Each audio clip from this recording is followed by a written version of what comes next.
Assalamu alaikum wa rahmatullahi wa barakatuh. I'm Muhammad Jahid Hassan. I'm an English language teacher.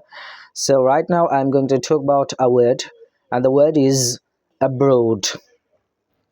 The spelling of the word is A-B-R-O-A-D, abroad. And the meaning of the word is Bidesh in Bangla. Okay, here are some examples. He lived abroad for many years. He's going abroad for his holiday. He's famous both at home and abroad. The choir performs regularly abroad. We always go abroad in the summer.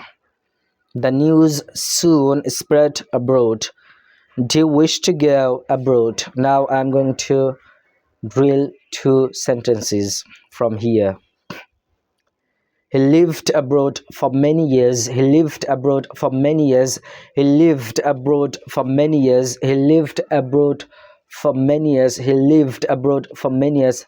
সে অনেক বছর বিদেশে থাকলো.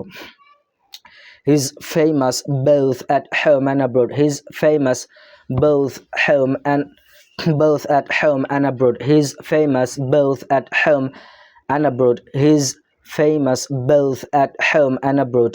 He's famous both at home and abroad. সে দেশে এবং বিদেশে দু জায়গায় খ্যাত. Thank you very much.